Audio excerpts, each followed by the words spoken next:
And I had cancer.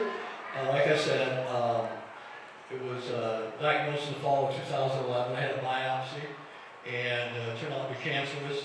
So they set me on to have a PET scan. And I had my PET scan on November 5th, which is my birthday. Which is, you know, who said God doesn't have a sense of humor? Now, I don't know how many out there have had PET scans, but it's a big round tube, like a big donut. Homer Simpson would love it. And then there's a table that slides in it. Another way to look at a PET scan is like, the PET scan is a big butthole, okay? And you are an anal thermometer. And you go into there, very Freudian, you go into there. And mine was just in my neck area, so I was only in there like a few minutes, but people who do the full body PET scan, they're in there close to an hour. It's very claustrophobic, for those of you who might have had one before. So I went in there, and turn your phones off, please, and turned out I had a large mass in the back of my throat and both sides of my neck. And being a comic, I said to the doctor, well, if you would have done the full body PET scan, you would have found a large mass right about here, too, Doc.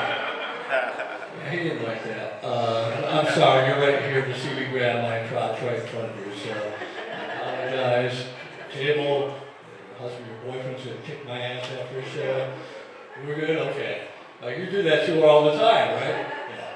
So what I had was called squamous cell carcinoma. And I mentioned that to a friend of mine, because I think that's what my dog had. Because he had a little dachshund, had a growth underneath his tongue. So I had a bright idea, maybe I'll go to a vet for treatment, you know? If anything, I'll get a flea bath, you know, get my belly scratched, get a treat for being a good boy. Who's a good boy? Ryan is. Yes, he is.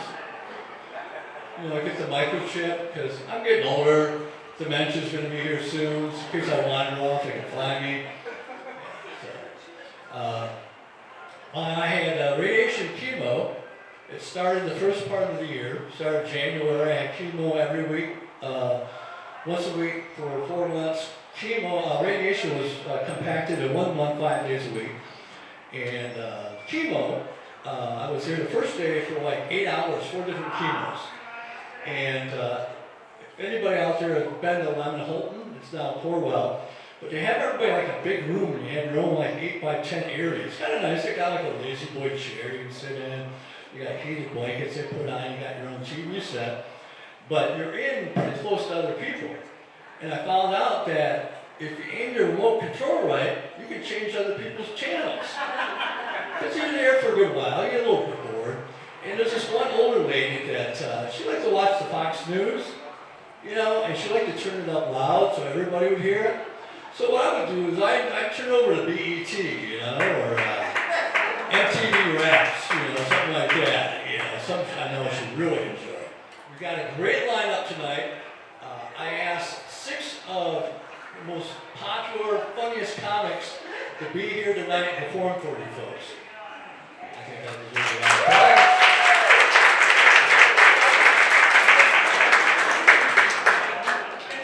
Unfortunately, none of those 6 were available. So I asked the next 6 funniest people I know. They're all home watching the Oscars. So we got the number 13 through 19 funniest people I know performing here tonight for you. Yes.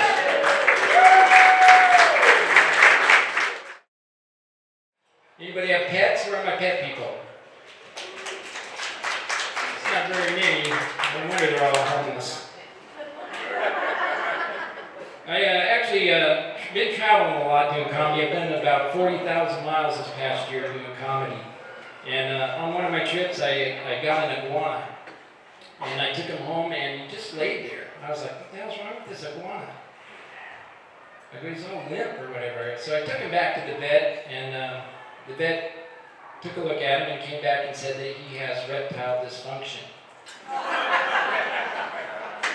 So he's always going to be a limp lizard dick. And my ex-wife was a freak. she wouldn't do date night. We had to have date rape night.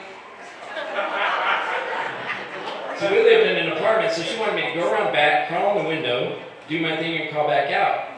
And she told me, she said, when you come through that window, you better bring your A game, because I'm going to fight you off. I was like, shit, bitch, if I think I'm going to get laid, it's on. So I put on my Spider-Man underoos, and I came through that window, and I'll tell you what, she had the strength of a man. At one point, I found myself on the bottom with my pants being pulled down. If it wasn't for my ninja skills and the fear of having something stuck up my butt, I might have been in trouble. But I managed to take care of that and get out of there only later to find out that I crawled in the wrong window. So needless to say, I got a divorce and moved in with a neighbor. And then he wanted a commitment. So I got to draw the line, man. But if you guys are going to have sex, please be safe. Use condoms. I stopped one night and bought a box of condoms on my way to visit a girl, and the clerk asked me, he said, "You need a bag to go with that?" I said, "No, man, she ain't that fucking ugly." He said, "The bag is for you, douche." And we better double bag it for her safety. But if you're going to have sex, you're going to use a condom. You may need a lubricant. If you're going to have anal sex, do not use toothpaste. It says right on the tube, fights cavities. And it ain't lying. My ass is still burning. But she has fresh breath. I lived in this town my whole life. Round of applause if you're not from West Michigan originally. Okay. That sounds about right. We've only recently opened our borders. So that sounds right. My wife is from San Diego, so every winter I have to hear, why don't we go live in San Diego? And I have to remind her that our West Michigan house in San Diego, it would cost $5 million, and it'd probably be on fire. So let's go take care of the driveway. Let me give you a tour here if you're new to the area. Thanks for coming. So Grand Rapids, we've been around about 200 years. We gave up on furniture and started making beer. One of our smarter moves. We were the first city in the world to put fluoride in our drinking water. Yeah, so when your crazy uncle is like, the government's putting chemicals in the water, you'd be like, yeah, go Griffins. They are. Yeah, man. We've got two major universities here in Grand Rapids. We've got Calvin College, where $50,000 a year you can get incredibly sexually frustrated. We have Grand Valley State University here. Oh, yeah. Make some noise when you hear your backup school. We've got Grand Valley State University. Grand Valley leads the nation in graduating nurses that become realtors. That's pretty sweet.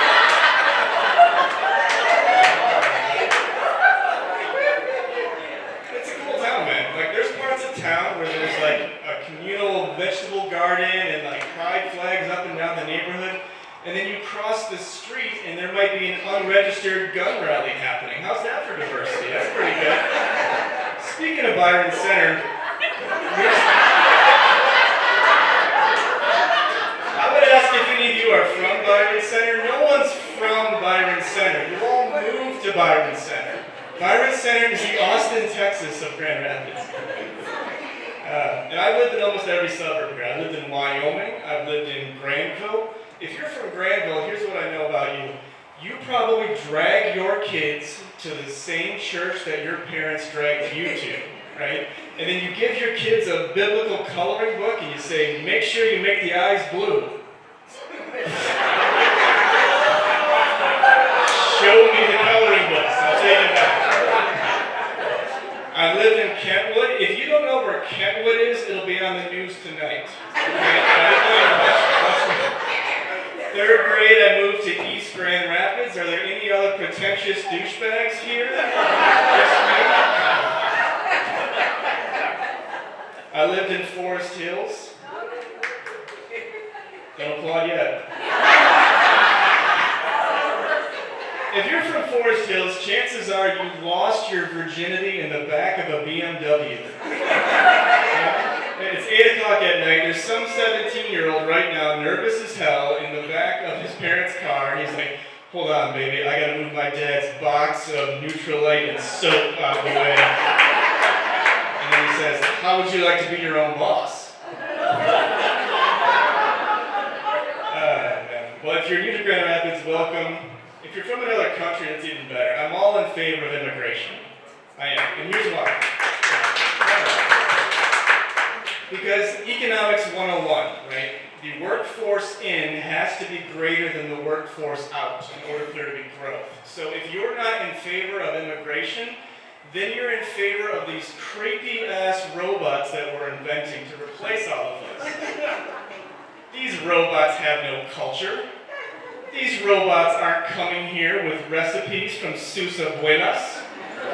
These robots don't know the words to Despacito. My grandparents immigrated here from Ohio, actually. I think that was a good move. They saw it and they're like, we're out of here, right? So they came here to West. If you haven't been to Ohio, you are missing nothing. All right? Okay? Ohio, it is flat, it is boring. Like, people from Indiana are making fun of Ohio to kind of put it in perspective. If you were to do like a 5th grade geometry report on Ohio, you would say their main import is meth, and their main export is meth laced with fentanyl. Okay? That's Ohio for you. If you haven't been to Ohio, I would say, just imagine if Coopersville was an entire state. And on that picture perfect analogy, that is my time. Thank you so much, everybody.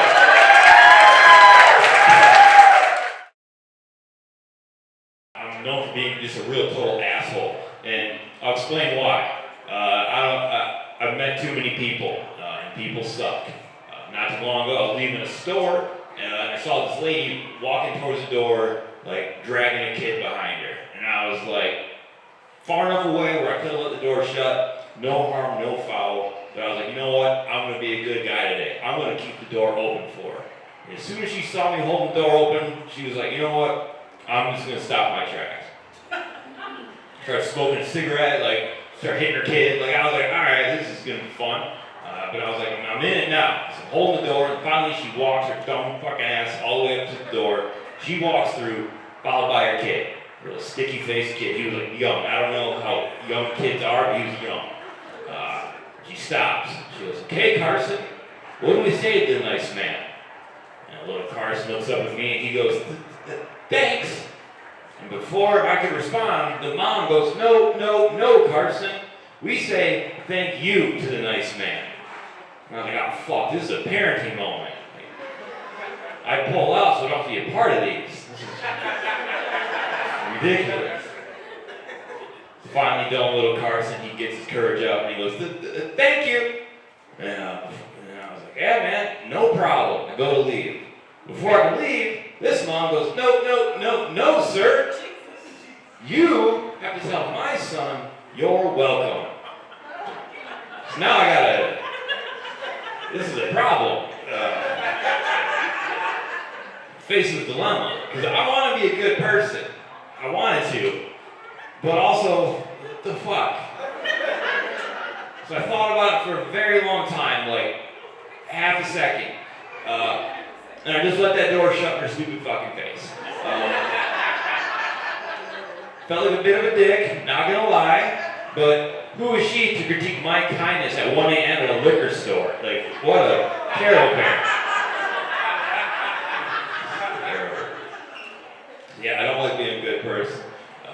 A buddy of mine, he owns a barbershop in Grand Rapids here, and he hit me up one morning. He goes, like, hey, Carl, can you come in today for it'll be a completely free haircut for a photo shoot. And I was like, oh man, I can't make it. I'm a little busy. He goes, no problem. A little bit later on in the day, I see a post of his on Facebook. He was looking for a male with a receding hairline for a photo shoot. I was like, he can't meet me, right? A I looked in the comment section, there's like 5 comments just tagging me. My girlfriend was one of them. Fuck. Damn, I guess I'm balding now. So that's fun. And I'm trying to, I still try to be a good person here and there. I try to donate blood every so often, save a life. It's important to do that if you can. And I went to donate and draw your blood to check your blood pressure. The guy checks mine, he goes, oh shit, your blood pressure is way too high. We can't take any of your blood. I was like, I have an idea. Take some out.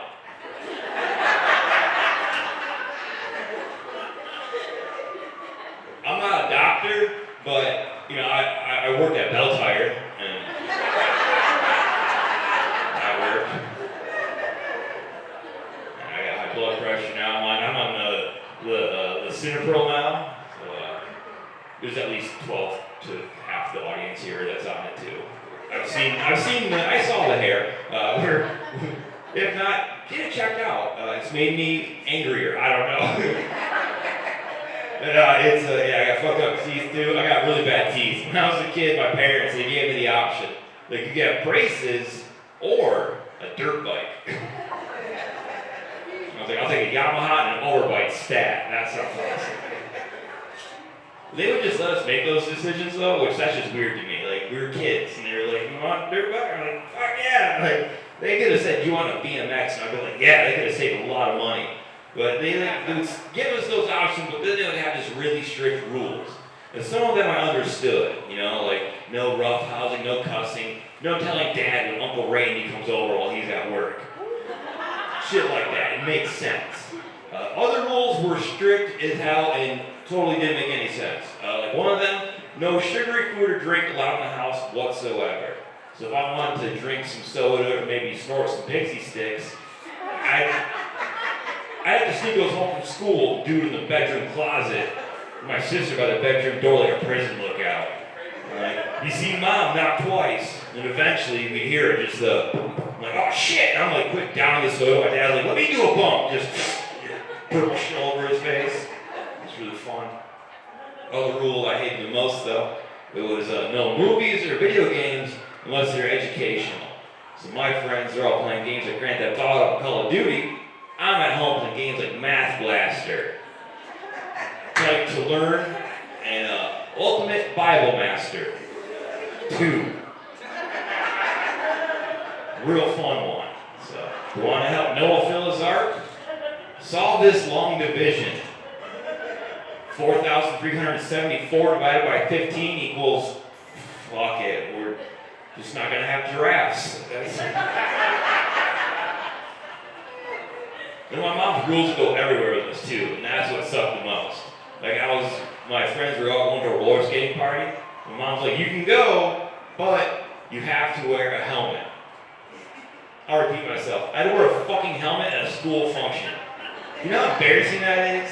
Like, the helmet kids didn't have their helmets on that day. I was just all by myself out there. Just rocking a helmet, having no fun. Didn't know how to skate, that was another thing. Just out there falling left and right. And then I started learning that they have special songs for special skates. Like every so often they play a song like Jitterbug by George Michael. And at the chorus, when it's like Jitterbug, everyone lays on the ground, flails their arms, leg up in the air like a Jitterbug. I'm looking at them like, fuck that. I just got up from falling.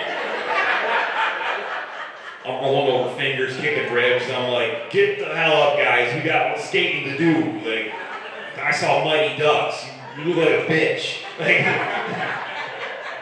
few more songs cycle through, and then the strip club DJ guy that got working comes across the intercom.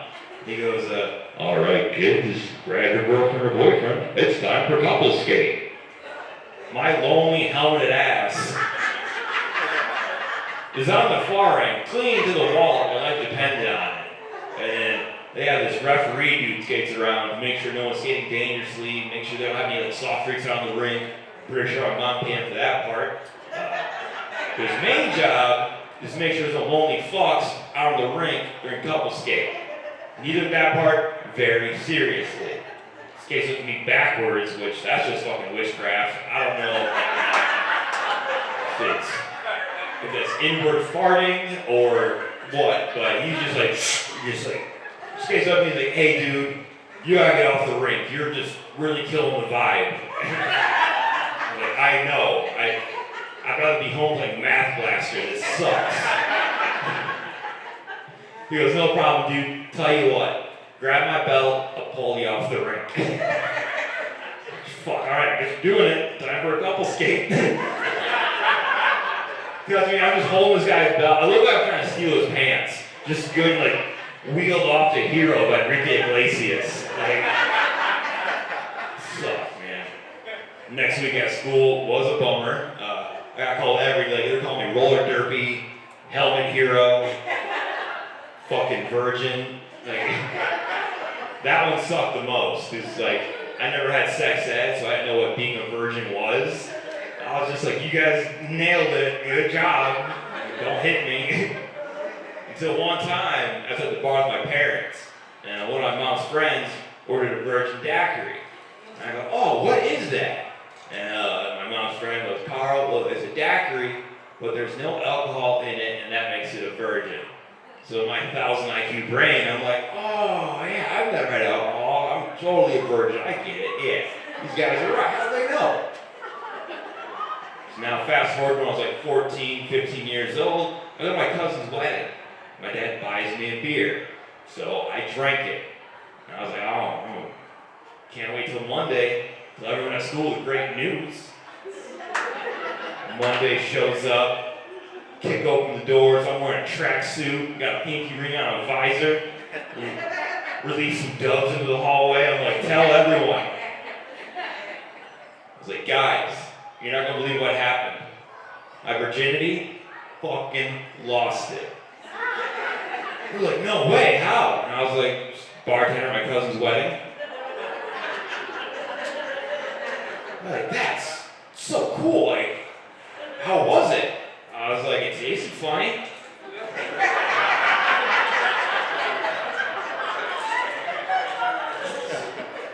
It's mostly head.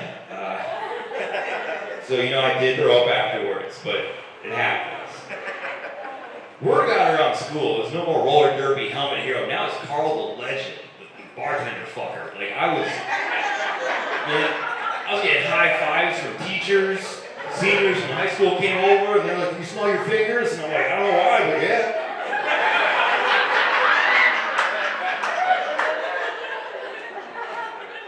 I was like, all my teachers were like, do you want extra credit? We'll give it to you. And I was like, I'll take it all. I'm like, yeah.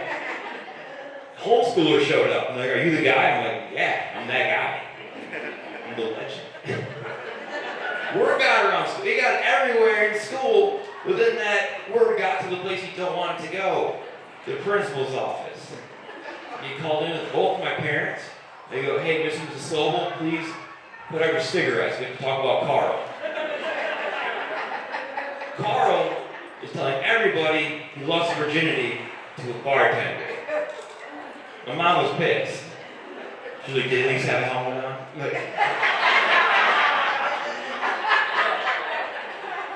She was ready to beat my ass in front of everybody. And so I was like, Mom, just calm down. Fucking Dad was there.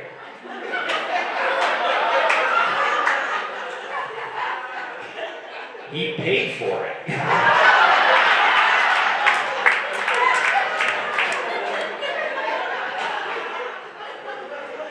Then I learned what it means to lose your virginity, so someday I will do it. I've had sex, but I never did get sex ed though, so literally the first time I got a blowjob, I had to Google, can you get pregnant from swallowing? Luckily, guys can't get pregnant, so. No, I'm an idiot. I don't know, you guys can probably tell. I've been an idiot my whole life. Just good at it. But I have a pretty fun job. I work for aerospace. Don't fly. I don't know. Like I was part of an email chain about that plane that had the door fly off last month. Like I got an email and they're like, "God, we fucked up, but no one died." I'm like, okay, that's good. According to that email, a hole in a condom is far more worrisome than the hole in an airplane. Just both me and the captain going, abort, abort, abort! did way better at the dirty show. I was like, I'm gonna do a Sunday Night Funnies, and they're like, I shouldn't have. That's what I do. I'm just a dickhead that tells stories that are long-winded and not worth the payoff. But I have a girlfriend. She's not here tonight. Her husband's in town. She's amazing. She puts up with me. One last story, and I'll get out of here. But she puts up with me because I'm like a stand-up comic, and that sucks. Dating a comic, everything's a bit to us. Like it's annoying as hell. I get it. And we're spontaneous. We'll see anything. We're like, we need to have experiences. So over the summer last year, I saw an ad online for sword fighting classes. And I was like, that will come in handy. I'm doing that. I show up, and I immediately knew I was in the wrong spot. I'm wearing just sweatpants and a t-shirt, some Nikes, everyone else just like they went to the fucking Renaissance fair. Saying my lord and my lady and like not knowing what sex is like. They all got their own gear, their own like swords, these fiberglass swords and like their masks and shit. I had to use the rental gear from the closet in the back. This is a wiffle ball bat wrapped in duct tape. The helmet they gave me still had blood in it from the last dipshit that signed up. They're like, and they go through the class, they're teaching us all these words like on guard, and like I was learning, ow, that hurts, stop fucking stabbing me. Said that one a lot. And the end of the class is the best part, the most fun part, sparring, the part that I signed up for. And you had to spar, and it took 5 hits on someone to win. First fight, I lost immediately. They hit me like 12, 13 times. I didn't stand a chance. Second fight, I'm holding my own. I got 1 or 2 hits on him, and the instructor goes, Carl, if you want a better chance of landing a killing blow, do a karate kiai or something. It's his martial arts anyway. I'm like, okay. So I'm swiping and I'm stabbing, and finally I'm just like, fuck you. The instructor freaks out. He's like, no, Carl, this is sword fighting. We have honor. I'm like, we're in a strip mall right now. I can see my laundry right there. And then I got stabbed like, I don't know, 20 times. I was dead. Third, final fight. I'm about to win this shit. I have 4 hits. I don't have 1 on me. The instructor tells the girl I'm fighting, switch to your dominant hand. And I was like, fuck. Like, she turned into all 3 musketeers at once. Twirling her sword around, like, fucking with me. And, like, I was like, oh, and then she stabbed me 1,000 times. I was dead so fast. Wanted to cry, needed to call my girlfriend to pick me up. And then I'm like, leaving the class, and like, her mom picks her up, putting her in her car seat. She's like, hey, don't feel bad. She's like the best sword fighter in